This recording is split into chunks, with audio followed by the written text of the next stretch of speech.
Alright, I've had a lot of requests on how to clean the bearing of your Troika Minim. So I thought I would just do a quick video on it. The bearing is not made to be removed. It is flanged and you can remove it, but it is glued in. So you'd have to re-glue it in, and I have seen people remove them without gluing them back in, so they could fall out, but I just suggest not removing them altogether. So what you'll need is gloves. I really suggest these when you're working with any kind of solvents, acetone, mineral spirits. You'll have dry hands for days if you don't. And then this is acetone, and I actually bought this glass dropper. It's called a glass dropper bottle on Amazon. It was like $4 for 2 of them. So the reason I have the dropper is because I want to get as little solvent on the plastic as possible, even though what I'm using, acetone, it does not impact the plastic at all. It's totally fine. I didn't learn this until I started actually cleaning with the acetone. Nick at Polaris AT told me that it's totally fine. So you don't have to be as careful as I thought you did, but I still wouldn't soak it in a solvent. So let's remove the buttons.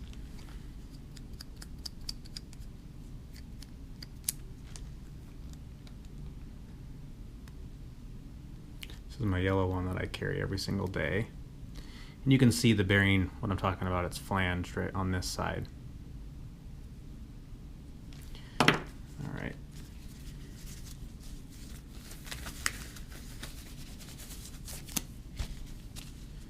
I guess I forgot to mention that you should pick up a can of air, spray air like you're going to clean your keyboard, or if you have a compressor, you can use that, which is what I'll be using today. All right, this bearing is not dirty, so it's not like we're going to see huge effects, but we'll at least get the hand. So I just take a dropper, drop a few drops into the bearing.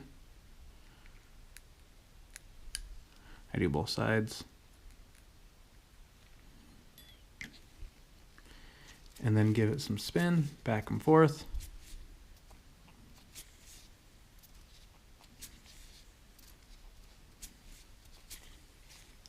Just clean it up. All right, now we're gonna go over to the compressor.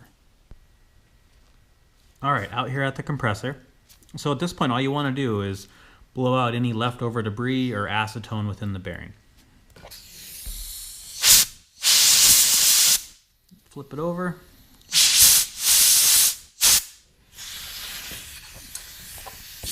All right, and like I said, the compressor is probably a little overkill. You can just go to your local office store and pick up some canned air, like for spraying out keyboards and things like that. But I happen to have a compressor here, so it's just easier for me to use. That is it. I've seen some people actually spin their spinners, various spinners, with the compressor to help break in the bearing.